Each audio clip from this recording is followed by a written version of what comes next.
The village of Oakhaven nestled between a dark wood and a shimmering lake. Mist hung heavy in the air, tendrils creeping towards the ramshackle antique shop on the outskirts. Eliza, the shopkeeper, was known for her sharp wit and even sharper eye for treasures. Eliza's shop was a labyrinth of forgotten things. Dusty furniture, chipped china, and stacks of yellowed books filled every corner.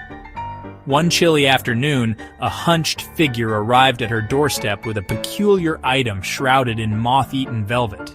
The old woman, her voice raspy as autumn leaves, unveiled an ornate mirror. It was taller than a man, framed in silver etched with arcane symbols. "This mirror," she croaked, "it holds power. Be careful, child, it reflects more than just what is seen." Eliza, intrigued, bought the mirror, dismissing the old woman's warning as mere superstition.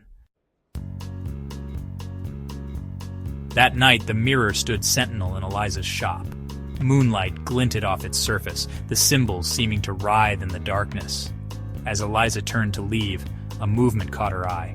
Her reflection in the mirror smiled, a slow, sly curve of the lips that she hadn't mirrored.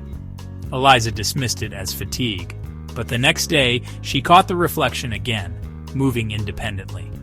It straightened a stray curl, its eyes, the color of molten gold, watching her with unsettling intensity. Fear pricked at Eliza, cold and sharp.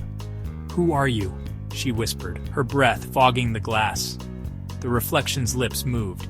"You," it said, the voice an echoing whisper. "Or rather, what you could be."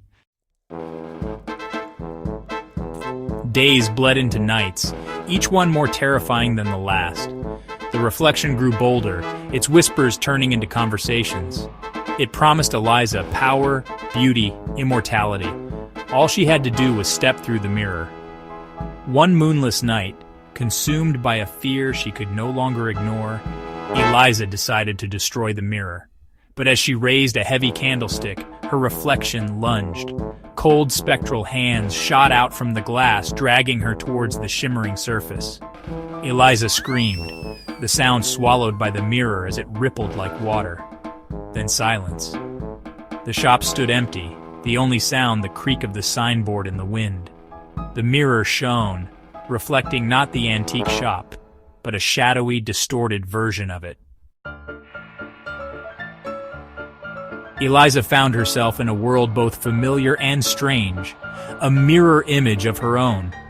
The air hung heavy, the silence broken only by the echo of her own footsteps. The reflection, now solid, stood before her, a triumphant smirk on its face. "This is your world now," it said, its voice no longer a whisper but strong and clear. "A world where you will forever be forgotten, a shadow in your own reflection."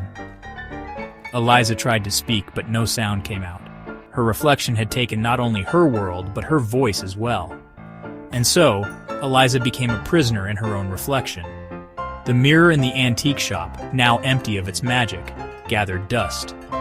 The villagers of Oakhaven soon forgot about the woman who lived on the outskirts, her fate a secret known only to the whispering wind and the haunted mirror that had stolen her life.